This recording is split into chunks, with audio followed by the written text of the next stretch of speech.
Kiitos puheenjohtaja. Eli lähdetään heti, kuuluuko minun ääni? Hieman vaimeasti, mutta yritän kuulla. Ottakaa ihan lähelle suuta mikrofonin, niin se helpottaa. No niin, eli lähdetään liikkeelle asemasta ja tehtävästä yhtiössä, eli Lotsikalla. Tällä hetkellä olen vastaan meidän systeemi-integrointi palvelulinjassa finanssiyksiköille tuotettavista asiantuntija- ja projektipalveluista. Ja mikä oli rooli silloin, kun Lahtinen työskenteli yhtiössä, eli me puhutaan nyt 2008, 9 ja 10? Tässä tehtävässä, jonka mainitsin, niin aloitin 1.4.2010. Sitä ennen toimin infrastruktuuriin liittyvän konsultointiyksikön johtajana vuodesta 2007 saakka. Ja tämä S-Pankin projekti oli juuri alkanut tai alkamassa silloin 4/2010. Eli te työskentelitte Lahtisen kanssa samanaikaisesti nimenomaan tässä S-Pankin projektissa, ymmärsinkö oikein?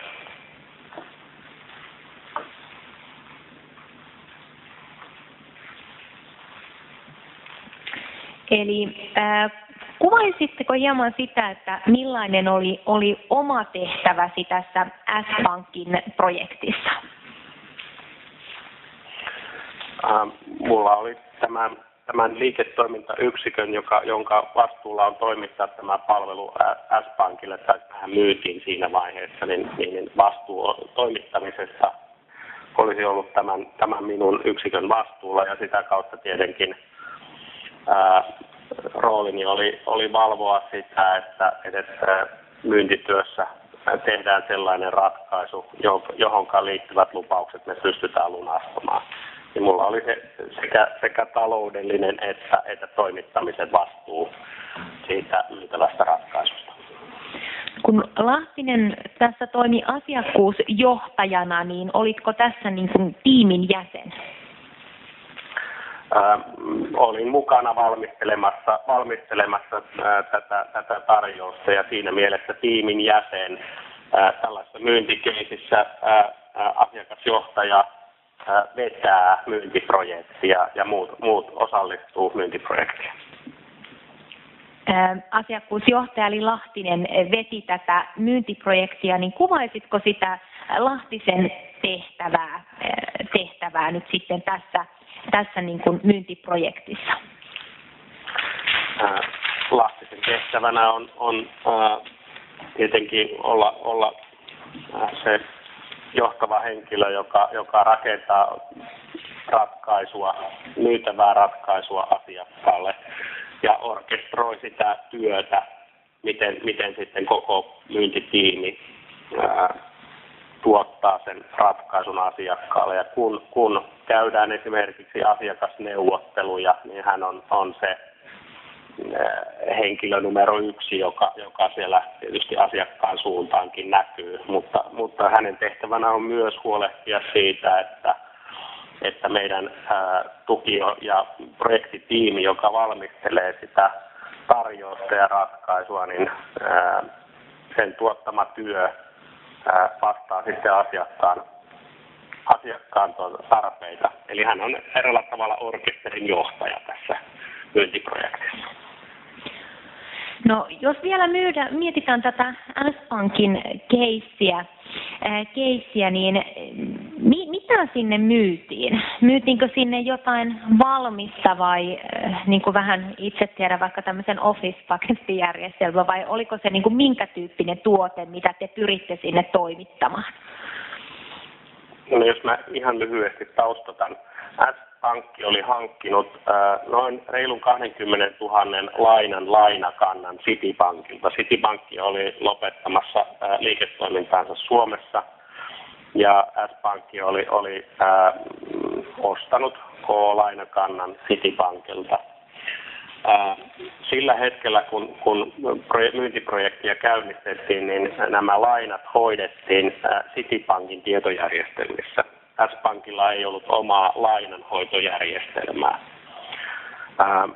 Nyt se, mitä olimme tarjoamassa, niin oli S-Pankille rakennettava oma lainanhoitojärjestelmä, jossa meillä oli tämmöinen tuotepohja kolmannelta osapuolelta, ranskalaiselta Cassiopeia yritykseltä, mutta tietenkin tähän S-Pankin ja myöskin siihen Citibankin historiaan johtuen, niin tämän lainajärjestelmän toteuttaminen S-Pankin tarpeisiin vaati merkittävästi tämmöistä parametrointia ja räätälöintiä, jotta se vastaa sitten sekä suomalaisen lainsäädännön tarpeisiin että myös sitten asiakkaan liiketoimintatarpeisiin.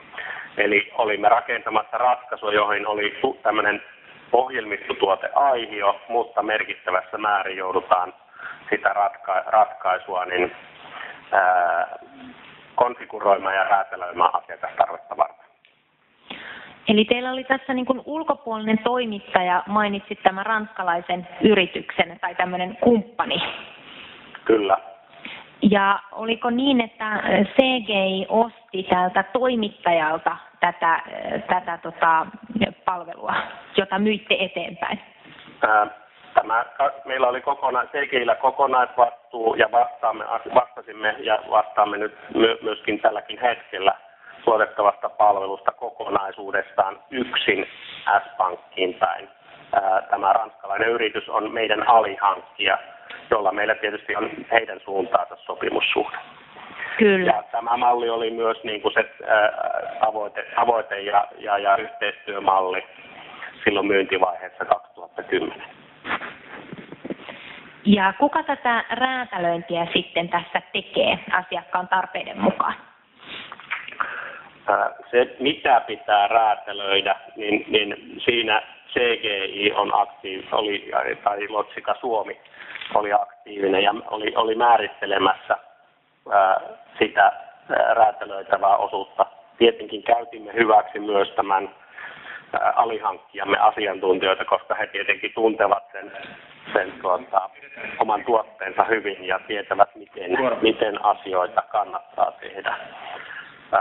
Mutta sen jälkeen, kun muutokset, jotka tarvitaan, oli määritelty, niin toteutus tuli alihankkijalta.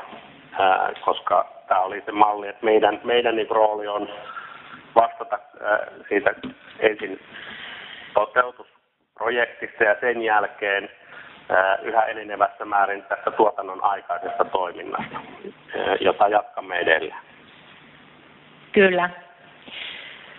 No, miten Lahtinen sitten teidän toiminnassanne suhtautui tähän ulkoisen kumppaniin, kun te tämmöisen kumppanin tähän valitsitte niin kuin apuriksi toimittajalle, eli itsellenne? No, tietenkin tällaisen kolmannen osapuolen valitsemisesta tulee merkittäviä rajauksia ja tämän tyyppisillä tuotteilla voidaan tehdä asiakkaan tarpeita vain tiettyyn rajaan saakka. Ja Lahtinen tietysti halusi miellyttää tai vastata mahdollisimman hyvin asiakkaan tarpeisiin ja hän koki sen hyvinkin haasteelliseksi sen tilanteen, että tämä valittu ohjelmistotuote ei nyt ihan kaikkiin tarpeisiin sitten tuntunut taipuvan ainakaan ilman kohtuuttomia kustannuksia. Hän kyllä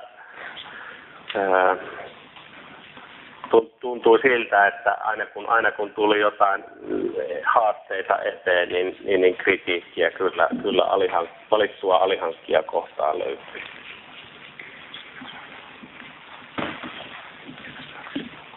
Kyllä. Mennään hieman tästä vielä tähän asiakkuusjohtajan rooliin sisäisessä yhteistyössä, eli siellä CGI:n sisällä, silloisen Lotsikan sisällä, niin kuinka tärkeä rooli siinä oli kyseessä ja millainen rooli?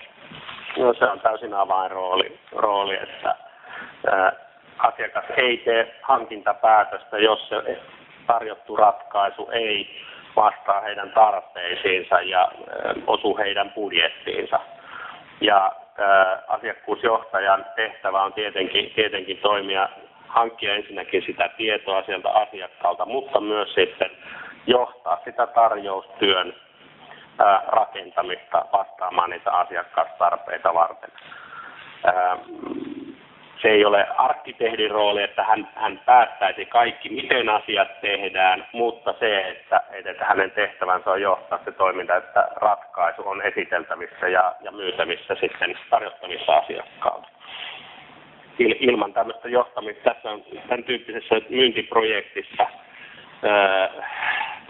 puhutaan nyt ehkä tässä S-Pankki-keisissäkin meillä oli kymmenkunta omaa Lotsikan henkilöä ja sen lisäksi vielä CGI:n, ei vain Katsiopean henkilöstö, jolloin siinä on kohtuullisen iso projektiryhmä kyseessä. Mitä hän orkestroi? Niin, jonka johtaminen orkestrointi on hänen tehtävänsä. No, jos nyt lähdetään sitten siihen johtamiseen, että siellä on noin 10 teidän omaa henkilöä ja sitten on tämän ulkopuolisen kumppanin henkilöstöä, niin minkälaisia palavereja sitten tähän S-Pankin projektiin kuului? No, palaverejahan on no voisi ehkä kategorisoida kolmeen ryhmään.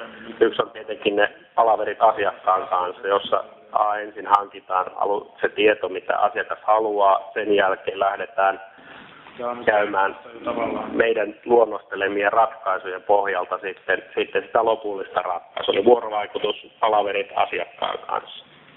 Olisiko se Lahtisen kanssa näissä samoissa palavereissa? Kyllä, olin Lahtisen kanssa samoissa palavereissa.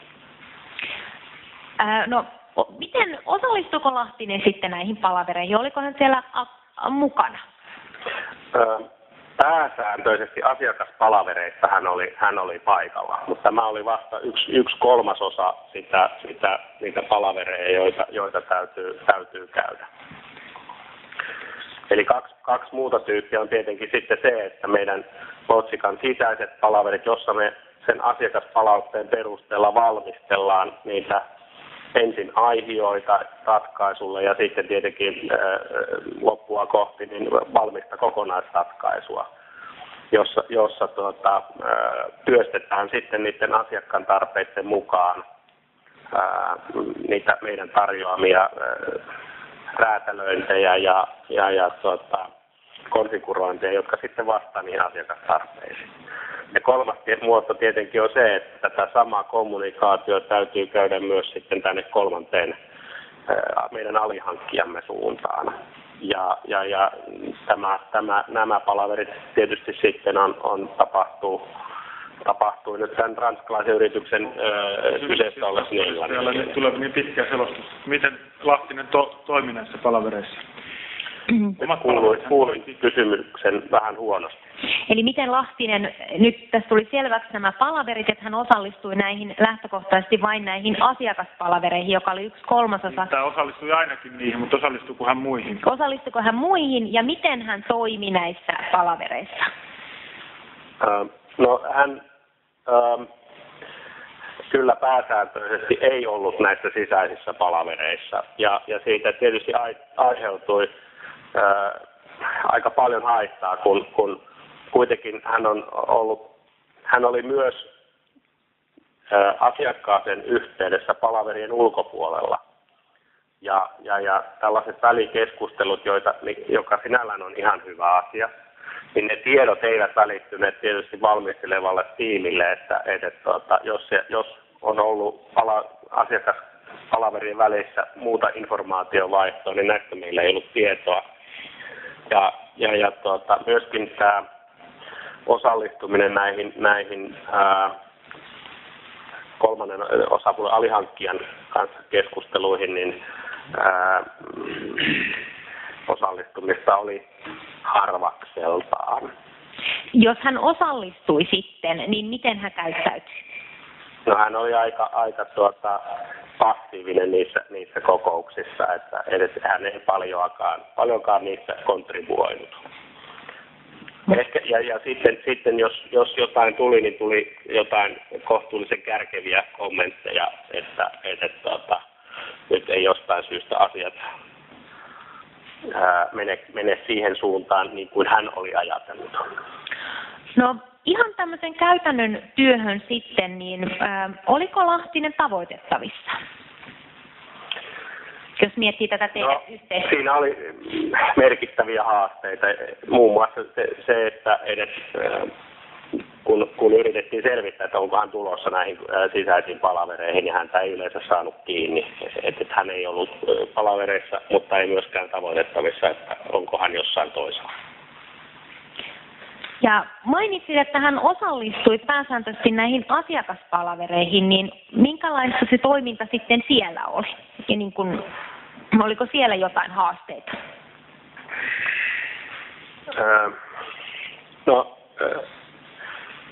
Hän oli haasteita.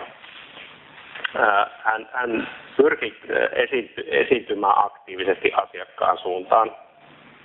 Ja sitten kun hän ei kuitenkaan ole osallistunut näihin valmisteleviin palavereihin, niin päädyttiin helposti ristiriitaisiin tilanteisiin, että mitä me olimme valmistelleet ratkaisuksi ja sitten miten hän sitten asiaa asiakkaalle esitteli.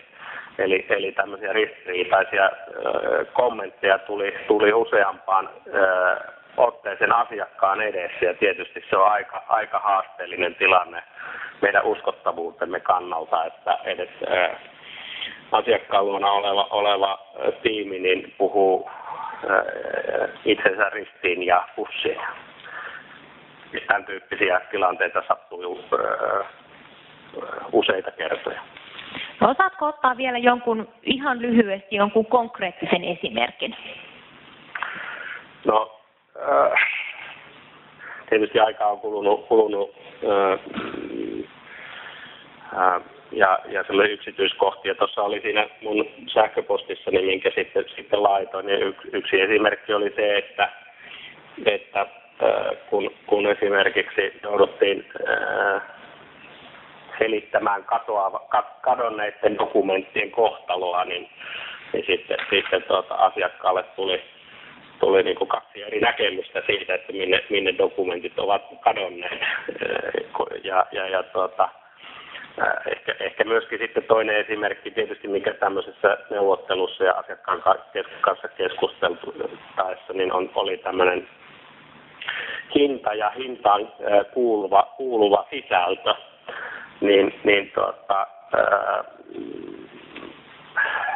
Meillä Jarno halusi mielellään antaa hinnan ulos, vaikka sisällöstä ei vielä oltu sovittu, ja tämä tietysti luo tämmöisen haasteellisen tilanteen, että sen jälkeen kun hinta on päätetty, niin ruvetaan neuvottelemaan. Ehkä tämmöisenä analogia esimerkkinä on, että jos auton varusteista ei sovita, mutta hinta päätetään, niin asiakas tietysti haluaa sitten kaikki varusteet siihen mukaan, vaikka hinta on ehkä minimivarusteen tarjottu. Mutta tällaisia asioita siihen, että mitä hinta sisältää, niin ei oltu sovittu. Ja tällaisia ristiriitatilanteita ainakin. Kyllä.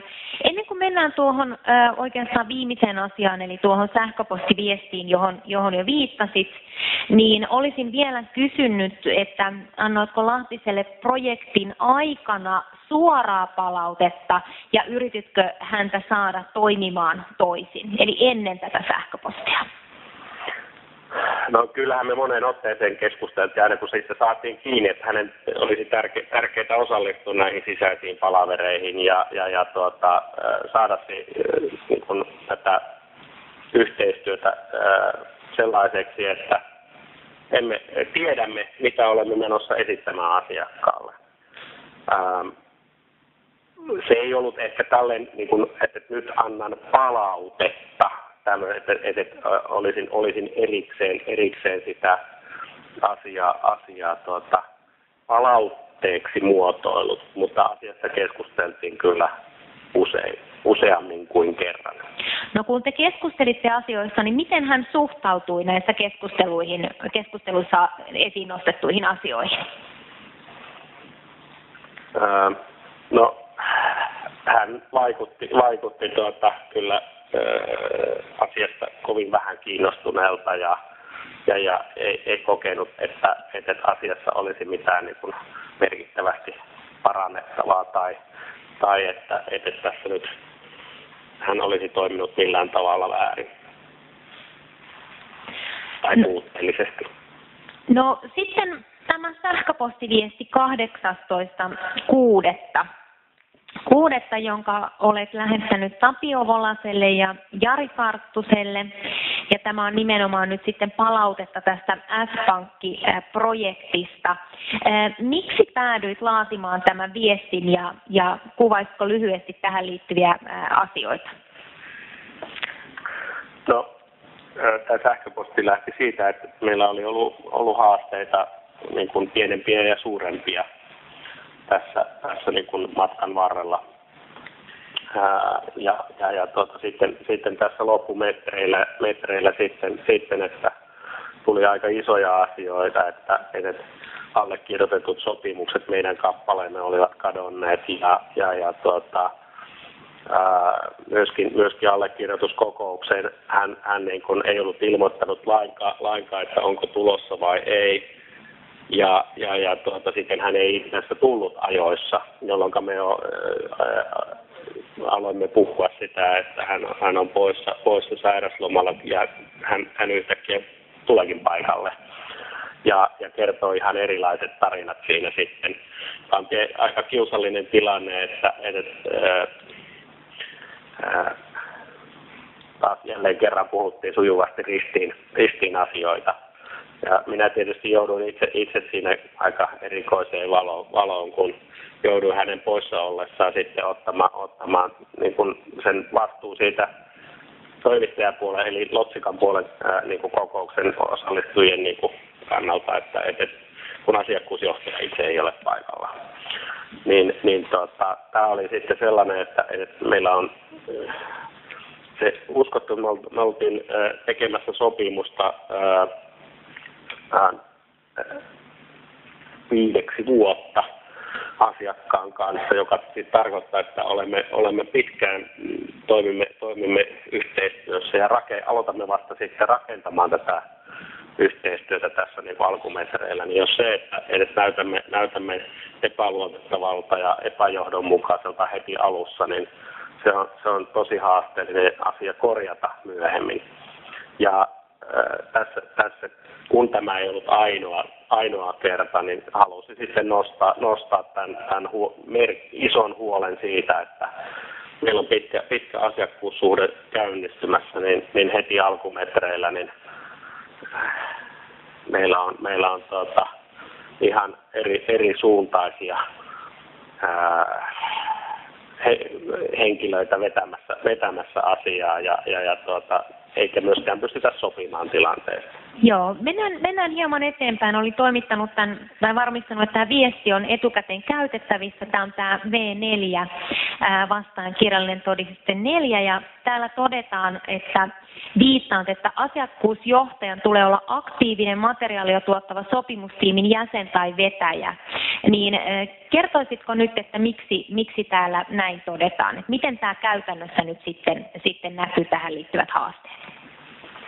No, tässä oikeastaan näkyy juuri se, että henkilö Lassinen ei ollut oikeastaan osallistunut näihin meidän valmisteleviin kokouksiin, eikä ollut sitten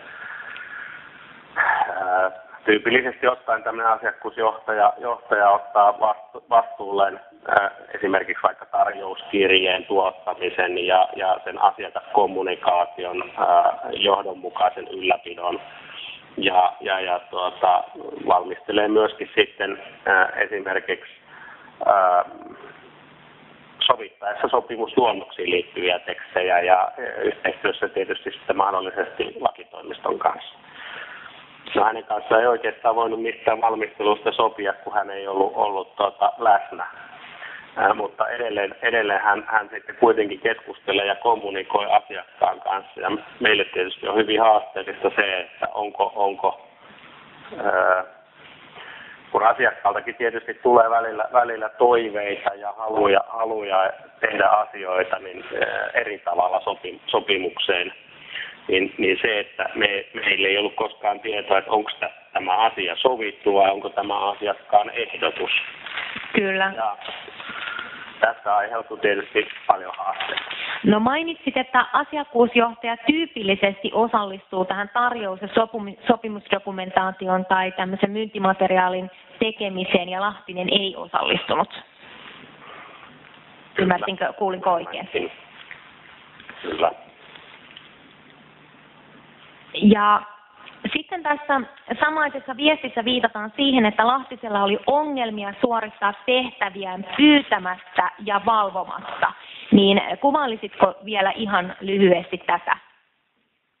No, kun lähtökohtaisesti tämmöinen asiakkuusjohtaja, niin hänen pitää viedä aktiivisesti asioita eteenpäin. Ja niin kuin oikeastaan hänen tehtävä olisi niin kuin jäsentää sitä, että mitä työtä tiimi kukin tekee. Hänen tapauksessaan ennemminkin se oli toisinpäin, että tiimi joutuu kyselemään ja niin kuin valvomaan, että hän tuottaisi itselleen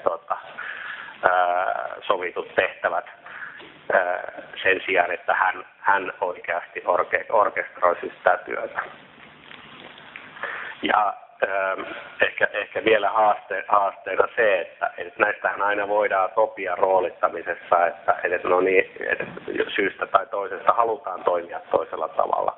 Mutta hänen kanssaan tällaista niin sopimista, että kuka tekee mitä, milläkin roolilla, niin ei pystytty tekemään.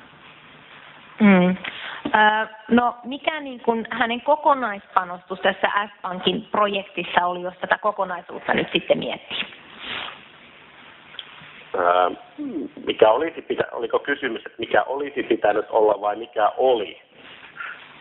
No voit vastata kummin vaan. Kysyn, että mikä oli, mutta kyllä sitä voi lähteä sitä asiakkuusjohtajan roolista liikkeelle. Ehkä mä menen siihen, mikä oli. Hän käytännössä mitä hän teki, niin oli se, että hän oli aktiivinen kommunikoinnissa tänne asiakkaan suuntaan.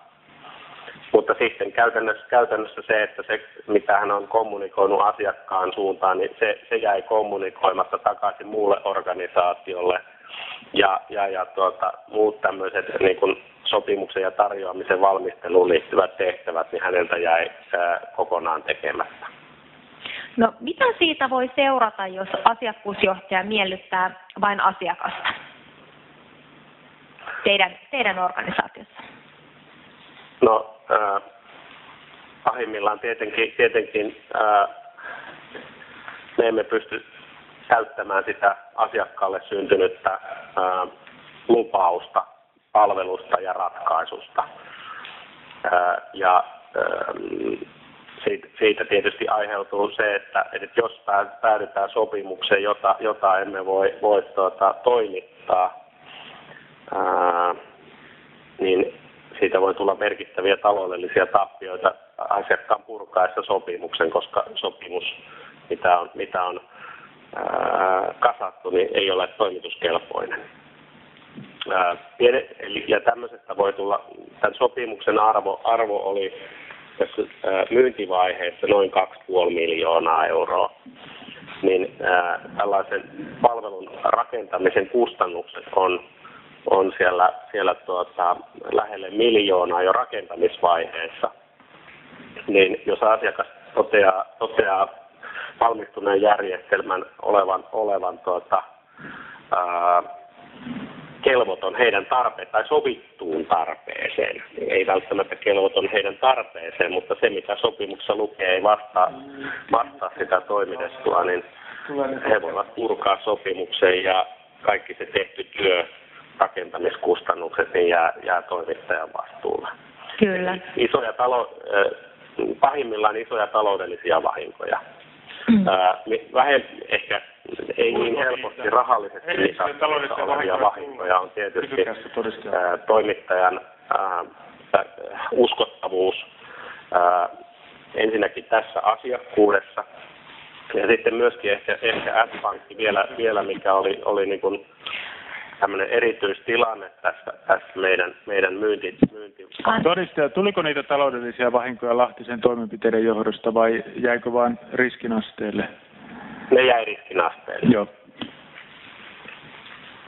Eli sopimus kuitenkin saatiin laadittua sen tyyppiseksi, että me pystyttiin ja ollaan pystytty lupaus lunastamaan.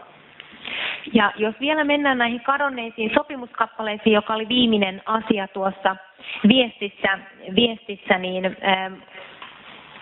niin kertoisitko vielä tästä? Eli sopimuskappaleet katosivat ja se oli sitten siinä. Kenen vastuulla se oli tässä, että ne olisivat menneet teille arkistoihin ja allekirjoitustilaisuuteen myös sitten asianmukaisesti?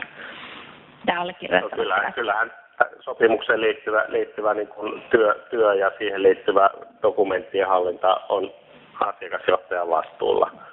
Ja se, mitä siitä tietysti taas jälleen auihautui, niin me jouduttiin pyytämään kopiot.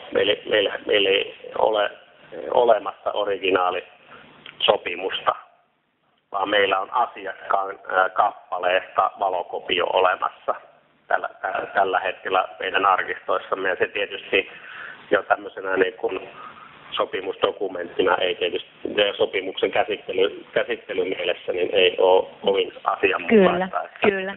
No, sitten seuraava kysymys siitä, että minkälainen näkemys sinulle muodostui Lassista henkilönä hänen kanssaan työskentelyn perusteella? Eli puhutaan tiimityötaidosta, yhteistyökyvystä. Hyvin lyhyesti. No, hän ei ollut kovin tiimiorientoitunut henkilö, että hänen niin kuin kyky keskittyä tai osallistua tämmöiseen niin kuin tiimityöhön niin oli hyvin rajallinen, että hän oli joko kärsimätön tai sitten välinpitämätön siitä yhdessä tehtävästä työstä. Se, mikä tietysti olisi ollut ensiarvoisen tärkeää tässä yhteydessä, niin hän olisi ollut aktiivinen niin kuin siinä keskustelussa, että mitä on puhuttu asiakkaan kanssa ja mitä seuraavaksi, kuinka viestitään mahdolliset ja valmisteluaikana tapahtuneet muutokset asiakkaalle. Ja se, mitä kommunikointi hänen kanssaan tyypillisesti oli hyvin erittäin lyhyitä yhden lauseen tai 2 rivin sähköpostiviestejä, joita hän ehkä saattoi sitten lähettää ja kommunikoida projektiryhmällä.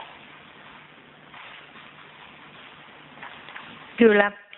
Sitten oikeastaan sellainen kysymys, että tiedätkö ketään vastaavassa, tai tiedätkö, niin kuin jos vertaat häntä niin kuin vastaavassa asemassa oleviin, niin oliko teillä tämän tyyppisiä haasteita? Ei normaalisti. Vastaavassa asemassa olevat henkilöt tyypillisesti vetää useampia tämän tyyppisiä myyntiprojekteja rinnakkain. Ja he silti pystyvät aktiivisesti toimimaan tällaisessa myyntikeisissä ja haluavat nimenomaan ohjata sitä ratkaisua ja työtä ja silloin tämän tyyppisiä.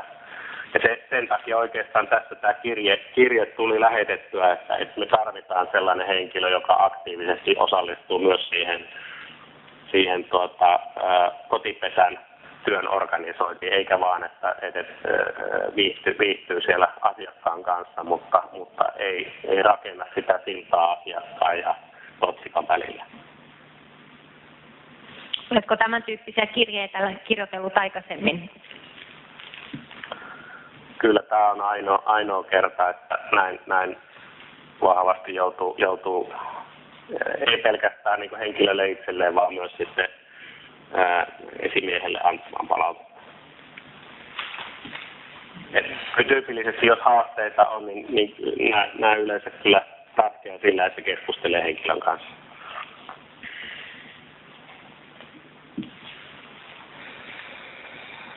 Ei tässä vaiheessa muuta kysyttävää. Oliko Ristimäellä kysymyksiä? Ei kysyttävä. Tuliko todistajalla palkkiovaatimusta omalta työnantajalta tämän puhelinkuulemisen johdosta vai jatketaanko puolin ja toisin päivänviettoa? Ei ole palkkiovaatimuksia. Tämä on hyvä, että järjestyy näin puhelinkuulemisella. Niin tämä se oli tarkoitus, että ollaan joustavia. Kiitoksia kuulemisesta ja